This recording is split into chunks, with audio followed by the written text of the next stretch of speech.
എന്റെ അമ്മയെ തലയിറങ്ങി പണ്ടാകും.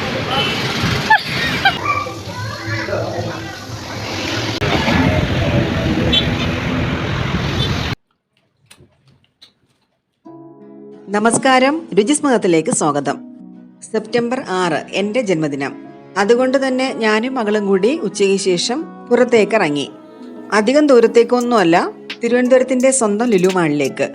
തിരുവനന്തപുരത്ത് ലുലു മാള് ചാക്കയിലാണ്. ഞങ്ങൾക്ക് ഇവിടെ പേരൂർക്കടയിൽ നിന്ന് ചാക്കയിലേക്ക് വലിയ ദൂരമൊന്നുമില്ല. പക്ഷെ എന്തുകൊണ്ടാണെന്നറിയില്ല, ഇതുവരെ സാധിച്ചിട്ടില്ല. വന്നിട്ട് അതാണ് നല്ല വൈകി. പക്ഷെ അവിടെ ചെന്ന് കണ്ടപ്പോഴേക്കും നല്ല ഭംഗിയുണ്ടായിരുന്നു കേട്ടോ. രാത്രിത്തെ കാഴ്ചയ്ക്ക് അവിടുത്തെ ലൈറ്റും കാര്യങ്ങളൊക്കെ നല്ല ഭംഗിയായിരിക്കും. അപ്പോൾ രാത്രി വരാൻ സൗകര്യമുള്ളവർക്ക് രാത്രി വന്നിട്ട് വന്ന് കറങ്ങി ചുറ്റി കണ്ടിട്ട് പോകുന്നതായിരിക്കും ഏറ്റവും നല്ലത്. കാണാനാണെങ്കിൽ കാഴ്ചകൾ ഏറെയുണ്ട്. വിശാലമായ വലിയൊരു ലോകം നമ്മുടെ മുന്നിൽ തുറന്നതുപോലെ തോന്നും. ഒരു ദിവസം മുഴുവനും ചുറ്റിക്കറങ്ങിയാലും കണ്ടു തീരാത്ത കാഴ്ചകളും കണ്ടു മതിയാവാത്ത കാഴ്ചകളും ധാരാളം ഉണ്ട്. അപ്പോൾ നമ്മളെ വീട്ടമ്മമാരെ സംബന്ധിച്ചിടത്തോളം നമുക്കിതൊക്കെ വളരെ മനോഹരമായ കാഴ്ചകൾ തന്നെയാണ്.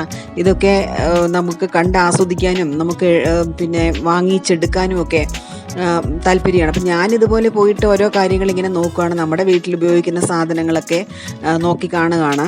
ഒന്നും വാങ്ങിയില്ലെങ്കിൽ കൂടി നമ്മളിതൊക്കെ ഒന്ന് കാണുന്നത് തന്നെ നമ്മുടെ മനസ്സിലൊരു സന്തോഷമല്ലേ, ഒരു മനസ്സുഖം. അങ്ങനെ ഞങ്ങൾ രണ്ടുപേരും കൂടി അവിടെ മുഴുവനും നടന്ന് കറങ്ങി കാണുകയാണ്. ഇതൊക്കെ മീനുകളാണ്, ധാരാളം മീനുകളുണ്ട്. ഓരോരോ വ്യത്യസ്തമായ രീതിയിലുള്ള ഓരോരോ മീനുകളുണ്ട്. അങ്ങനെ അതൊക്കെ കണ്ട് അങ്ങനെ വന്നപ്പോഴേക്കും വിശപ്പായി. അപ്പോൾ അവിടെ നിന്ന് തന്നെ നമ്മളൊരു ചിക്കൻ ബിരിയാണി വാങ്ങിച്ചു. പിന്നെ ഫ്രൈഡ് ചിക്കനും ജ്യൂസും വാങ്ങിച്ചു, മയോണൈസും പനീറും വാങ്ങിച്ചു കേട്ടോ. പക്ഷെ ആ പനീറിൻ്റെ അത്ര തണുത്തത് കൊണ്ടാവും അത്ര രുചി ഉണ്ടായിരുന്നില്ല. ബാക്കിയൊക്കെ കൊള്ളായിരുന്നു. അങ്ങനെ നമ്മൾ ആഹാരമൊക്കെ കഴിച്ചിട്ട് അവിടെ ഇറങ്ങിയപ്പോഴേക്കും മ്യൂസിക്കൽ സ്റ്റെപ്പ്, അവിടെ ഓരോ സ്റ്റെപ്പിൽ കയറുമ്പോഴേക്കും മ്യൂസിക് കേൾക്കും. അപ്പോൾ അങ്ങനെ അതൊരു എല്ലാവരും കയറുന്നുണ്ടായിരുന്നു. അപ്പം ഞങ്ങളും ഒന്ന് കയറി നോക്കി. ഓരോരുത്തരും കയറുന്നതിനനുസരിച്ചിട്ട് ഓരോ മ്യൂസിക് ഇങ്ങനെ കേൾക്കും. അതൊരു രസം അത്രേ ഉള്ളൂ. പിന്നെ അവിടെ മുഴുവനും നമുക്ക് കാണാനൊന്നും പറ്റിയിട്ടുണ്ടായിരുന്നില്ല. കാരണം എനിക്ക് കുറച്ച് നടക്കുക എന്ന് പറഞ്ഞു കഴിഞ്ഞാൽ വലിയ ബുദ്ധിമുട്ടാണ്. എനിക്ക് നടുവിനൊക്കെ പ്രശ്നമുള്ളത് കൊണ്ട് നടന്നു പോകാനൊക്കെ വലിയ ബുദ്ധിമുട്ടായതുകൊണ്ട് തന്നെ ഞങ്ങൾ അത്യാവശ്യം കുറച്ച് സ്ഥലത്ത് മാത്രമേ ഒന്ന് കറങ്ങി കണ്ടിട്ടുള്ളൂ. അങ്ങനെ അവിടെ കുറച്ച് സമയം ചെലവഴിച്ചതിന് ശേഷം ഞങ്ങൾ അവിടെ നിന്ന് ഇറങ്ങി.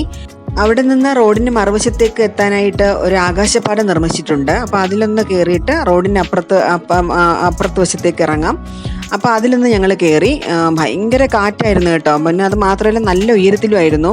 അപ്പോൾ അതുകൊണ്ട് തന്നെ ഉയരത്തിൽ നിന്നിട്ട് നമ്മൾ താഴത്തേക്ക് നോക്കുമ്പോൾ, റോഡിലോട്ട് നോക്കുമ്പോൾ വാഹനങ്ങൾ ചീറി പാഞ്ഞു പോകുന്നതുമൊക്കെ നമുക്കിങ്ങനെ കാണുമ്പോഴത്തേക്ക് നമുക്ക് ചെറിയൊരു ഭയം തോന്നും. അതുകൊണ്ട് ഞാൻ മകളുടെ കയ്യും പിടിച്ചിട്ട് ഇങ്ങനെ നടന്നു പോവുകയാണ്. അപ്പോൾ എന്തായാലും അതൊക്കെ ഒരു നല്ലൊരു എക്സ്പീരിയൻസ് തന്നെയായിരുന്നു. വീട്ടിലെത്തിയ ശേഷം ചെറിയൊരു കേക്ക് മുറി.